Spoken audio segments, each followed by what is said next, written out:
Hello everyone. स्वागत है आपका आज के इस सेशन में। आप जानते हैं कि बिहार लोक सेवा आयोग द्वारा आयोजित जो सिविल सेवा परीक्षा है उसमें बिहार से संबंधित 20 से 25 प्रश्न पूछे जाते हैं। इन 20 से 25 प्रश्नों का महत्व बहुत ज़्यादा होता है। इसमें अगर आप अच्छा कर जाते हैं तभी आप प्रीलिम्स पास कर पाएंगे और मेंस के लिए एलिजिबल हो सकेंगे। हमारे फाइनल अटेम्प्ट की टीम ने इसी तथ्य को ध्यान में रखते हुए एक बहुत ही उम्दा संकलन आप लोगों के लिए तैयार किया है और आज उसी संकलन को लेकर आप लोगों के बीच मैं उपस्थित हूं। आज शुरुआत करते हैं उस संकलन के पहले टॉपिक से, बिहार का सामान्य परिचय। दोस्तों, अगर हम वर्षवार प्रश्नों की आवृत्ति देखें तो हम पाते हैं कि इस एक सिंगल टॉपिक से, पहला ही टॉपिक है यह, मोटे तौर पर हर वर्ष प्रश्न पूछे जा रहे हैं। 60 से 62 में एक प्रश्न पूछा गया, 63वीं में 3, 64वीं में 3, 65वीं में 2, 66वीं में 1, मतलब इसी तरीके से 1 से 3 तक प्रश्न पूछे जा रहे हैं।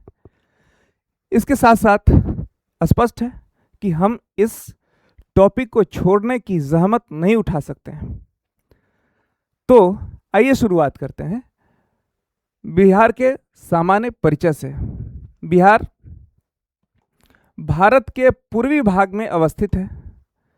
यह एक स्थलरुद्ध अर्थात लैंडलॉक्ड राज्य है ना। यह लैंडलॉक्ड कैसे है इसको हम देखते हैं। देखिए,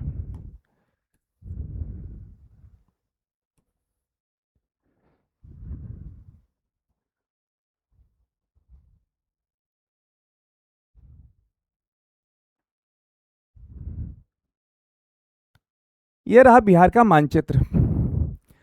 देखिए, इसके उत्तर में नेपाल है, पूरब और दक्षिण में पश्चिम बंगाल है, दक्षिण में झारखंड है और पश्चिम में उत्तर प्रदेश है। मतलब इसकी सीमा कहीं भी समुद्र से नहीं लगती है। स्थल रुद्ध यह इसीलिए कहा जाता है। अब आइए आते हैं हम अपने मूल टॉपिक पर, अभी जिस पर चर्चा कर रहे हैं।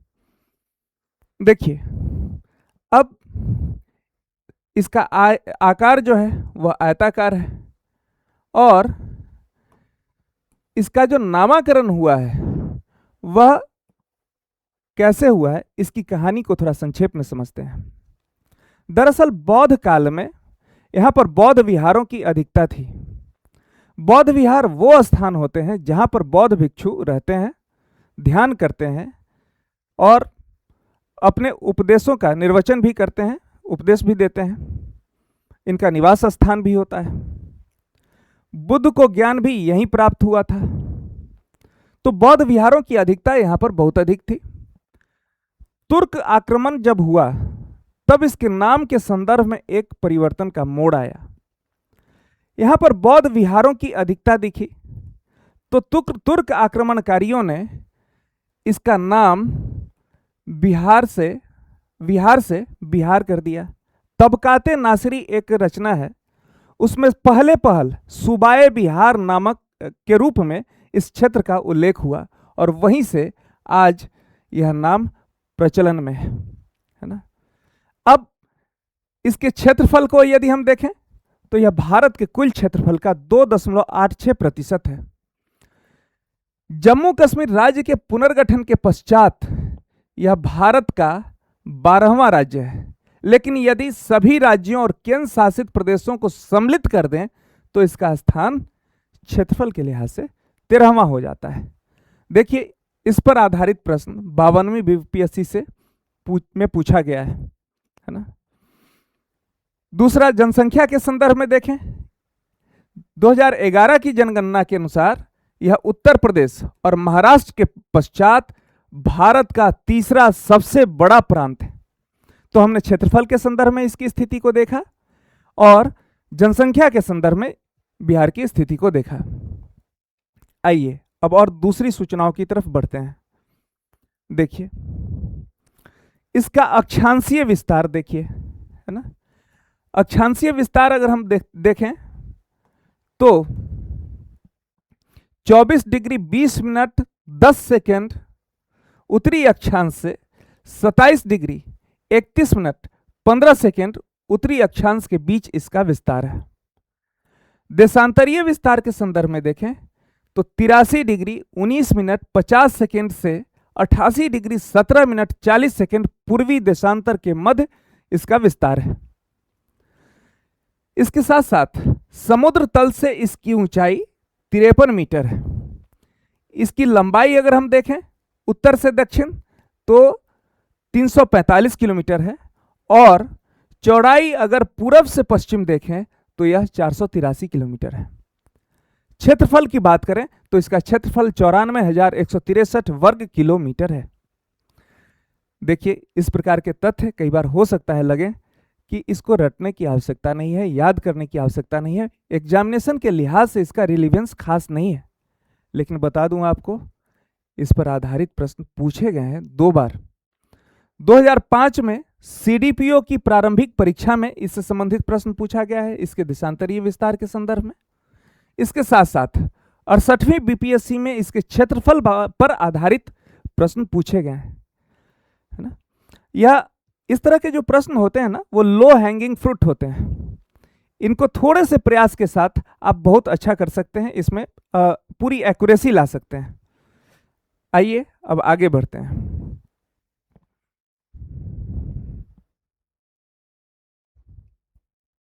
देखिए,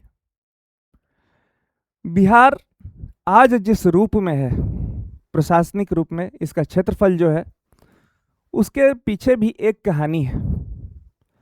वर्ष 1911 तक बिहार बंगाल के साथ मतलब एक संयुक्त प्रांत के रूप में था, उसमें उड़ीसा भी सम्मिलित था और अभी का झारखंड भी उसी में शामिल था।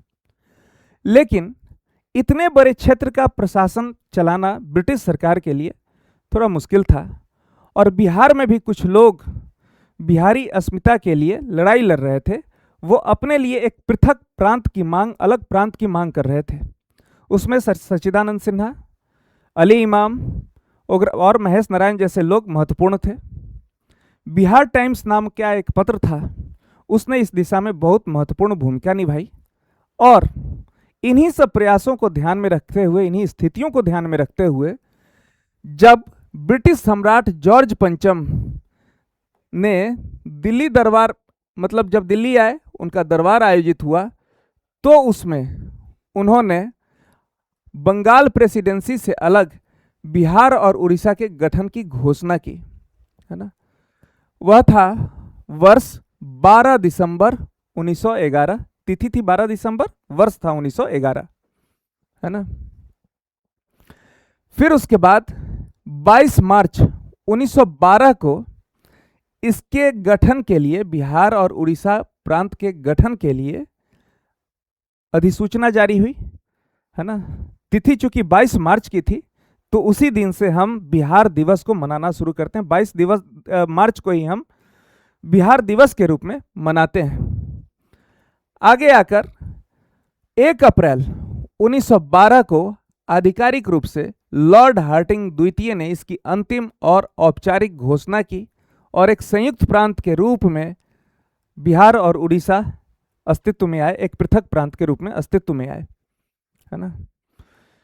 फिर उसके बाद यात्रा और बढ़ी।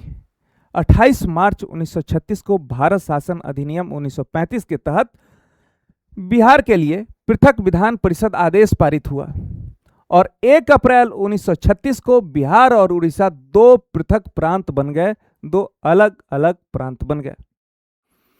लेकिन कहानी यहीं रुकती नहीं है। फिर आता है वर्ष 2000 का। तारीख थी 25 अगस्त। यहां पर बिहार पुनर्गठन विधेयक 2000 को राष्ट्रपति की मंजूरी मिली और इसके बाद बिहार के विभाजन का मार्ग प्रशस्त हुआ। वस्तुतः आज जिसे हम झारखंड कहते हैं, उस क्षेत्र के रहने वाले लोग जो थे, बहुत लंबे समय से अपने लिए एक अलग प्रांत की मांग कर रहे थे और उसी भावना की पूर्ति करते हुए अंतिम रूप से 15 नवंबर 2000 को झारखंड एक नए राज्य के रूप में अस्तित्व में आया। झारखंड के निर्माण से पहले बिहार में कुल 55 जिले थे। झारखंड का जब गठन हुआ तो 18 जिले उसे आवंटित हो गए और जो शेष बिहार था उसे 37 जिले मिले। बाद में एक और जिला है ना 2001 में अरवल नाम से गठित हुआ और कुल मिलाकर जिलों की संख्या 38 हो गई। यह अरवल जिला जहानाबाद जिले को विभाजित करके बना। जो बिहार का विभाजन हुआ उसमें मूल बिहार को 54.15% क्षेत्रफल मिला, शेष क्षेत्रफल झारखंड को मिला, है ना। फिर उसके बाद मतलब शेष क्षेत्रफल में वही 18 जो जिले थे उसमें 45.8% भूभाग झारखंड को मिला। झारखंड में आज कुल 24 जिले हैं। आइए अपनी यात्रा को आगे बढ़ाते हैं।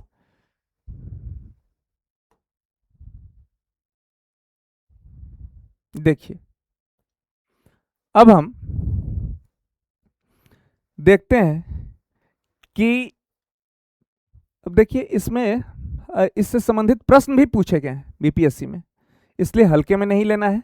मसलन कब जॉर्ज पंचम ने घोषणा की थी बिहार राज्य के पुनर्गठन की?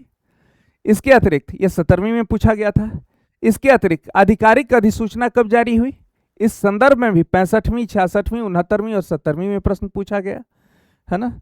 फिर उसके बाद बिहार और उड़ीसा पृथक प्रांत के रूप में कब अस्तित्व में आए?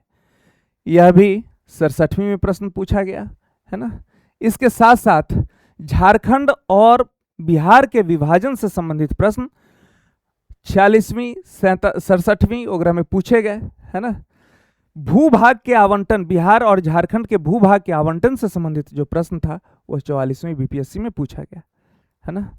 मतलब यह कि यह जो सेगमेंट है वह समान रूप से महत्वपूर्ण है ना। इसे भी हम कमतर नहीं आंक सकते हैं और छोड़ने की जहमत तो उठा ही नहीं सकते, है ना। आगे चलें, हम बिहार के जो सीमावर्ती जिले हैं उन्हें देखें। देखिए नेपाल से बिहार अपनी सीमा साझा करता है।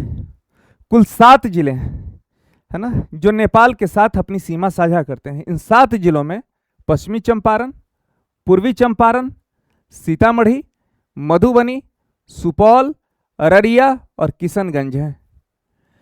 किशनगंज की सीमा नेपाल के साथ साथ पश्चिम बंगाल से भी लगती है ना। इसके अतिरिक्त हम उत्तर प्रदेश के सीमावर्ती राज्यों को देखें तो इसमें पश्चिम बंगाल, पश्चिम चंपारण, गोपालगंज, सिवान, सारण, भोजपुर, बक्सर, कैमूर, रोहतास है ना। इसके साथ साथ झारखंड से देखें तो औरंगाबाद, गया जी, नवादा, जमुई, बांका और भागलपुर, कटिहार की सीमा झारखंड से लगती है। पश्चिम बंगाल से किशनगंज, पूर्णिया और कटिहार की सीमा लगती है ना। अब आइए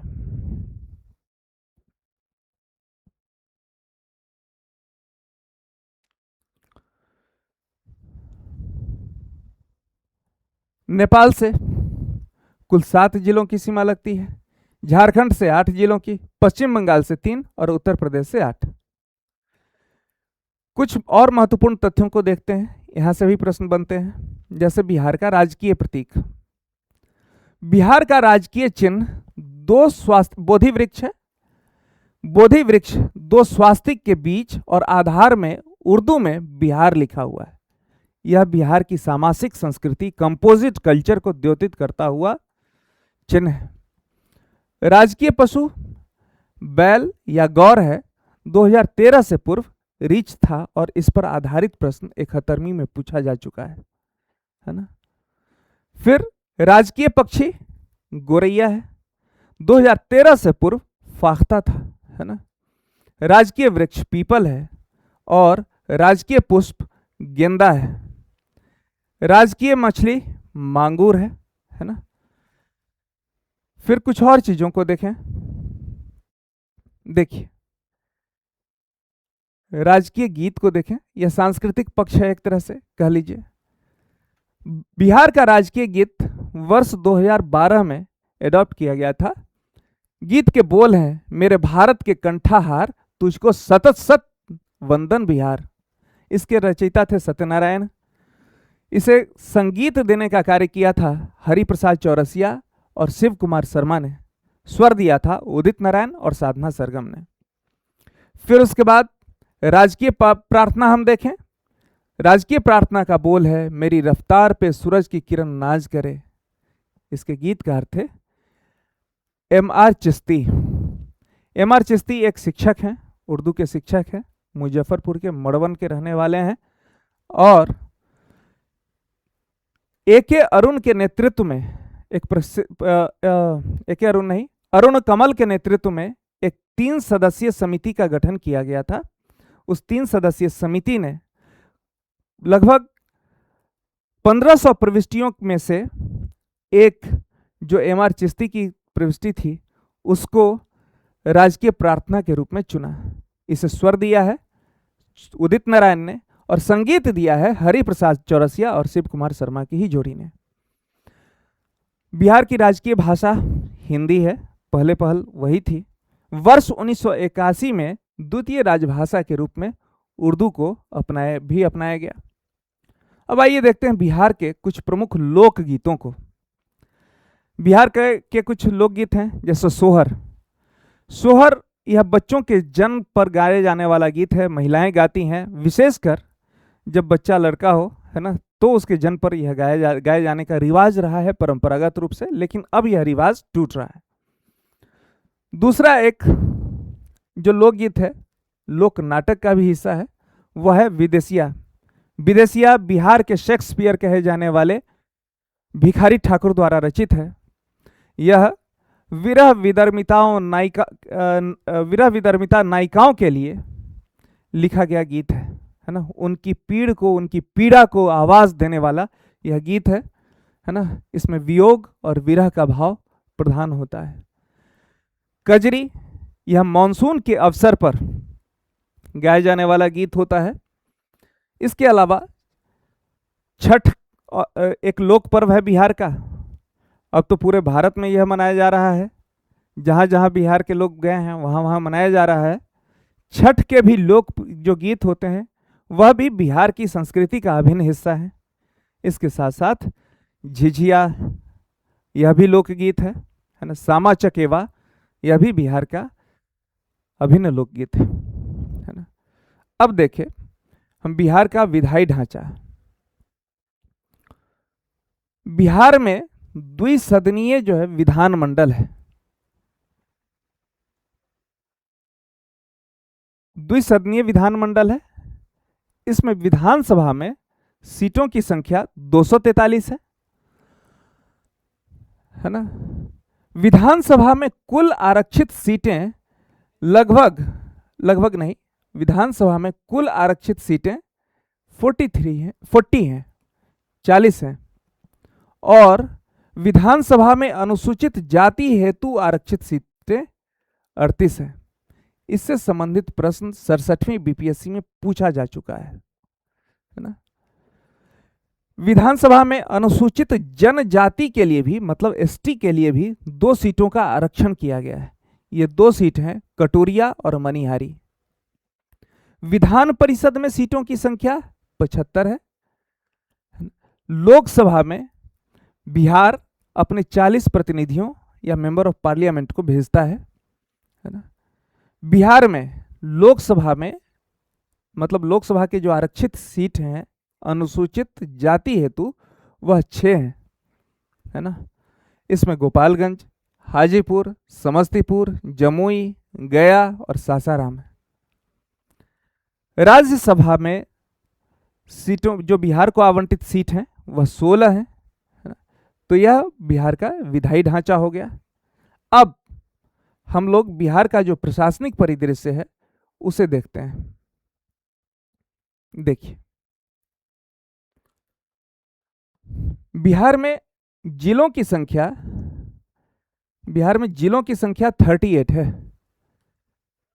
सबसे नया जिला अरवल है 38वां, है ना। और सबसे बड़ा जिला क्षेत्रफल की दृष्टि से पश्चिमी चंपारण है, तो वहीं जनसंख्या की दृष्टि से सबसे बड़ा जिला पटना है। अनुमंडल की संख्या 101 है। जो प्रखंड ब्लॉक है वो 534 है। पंचायत समिति 8053 है। और गांवों की संख्या लगभग 45,103 है। नगरीय संकुल 14 है ना। तो यह जो बिहार का प्रशासनिक परिदृश्य है उसे हमने मोटे तौर पर समझा। अब आगे बढ़ते हैं। हाँ, बिहार के प्रशासनिक परिदृश्य से संबंधित कुछ और तथ्यों को हम देखें। नगर 199 है। पुलिस थाने 853 है। पुलिस जिले 44 है, जिसमें 40 सिविल और 4 रेलवे हैं। महानगर 1 है, पटना, है ना।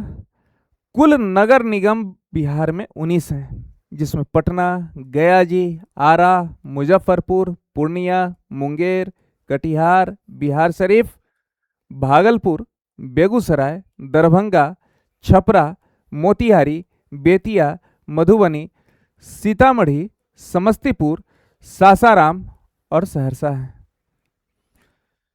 पटना सचिवालय का निर्माण ब्रिटिश पीरियड में हुआ 1913 से 1917 के मध्य। इसके वास्तुकार थे जोसेफ मुनिंग्स और निर्माणकर्ता थे मार्टिन बर्न। अब आइए देखते हैं कुछ और तथ्यों को। देखिए, हम जानते हैं बिहार में प्रमंडलों की संख्या 9 है ना। तो अभी जो प्रमंडल हैं उनके मुख्यालय और संबंधित जिलों को हम देख लें, है ना। भागलपुर प्रमंडल को देखिए, इसका मुख्यालय भागलपुर है। यहाँ 2 जिले हैं इसमें, भागलपुर और बांका। मुंगेर प्रमंडल का मुख्यालय मुंगेर है, इसमें 6 जिले हैं,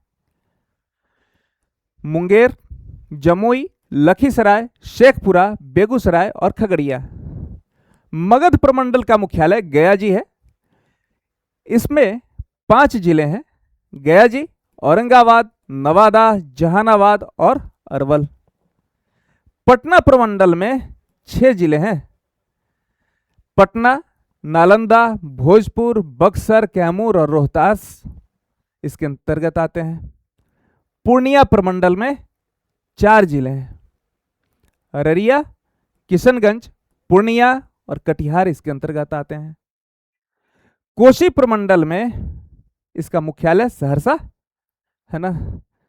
3 जिले हैं, सुपौल, मधेपुरा और सहरसा। दरभंगा प्रमंडल का मुख्यालय दरभंगा, 3 जिले, मधुबनी, दरभंगा और समस्तीपुर। तिरहुत प्रमंडल के अंतर्गत, तिरहुत प्रमंडल का मुख्यालय मुजफ्फरपुर, 6 जिले इसके अंतर्गत आते हैं, पश्चिमी चंपारण, पूर्वी चंपारण, मुजफ्फरपुर, वैशाली, सीतामढ़ी और शिवहर। सारण प्रमंडल के अंतर्गत, सारण प्रमंडल का मुख्यालय छपरा है, 3 जिले हैं, सारण, सिवान और गोपालगंज।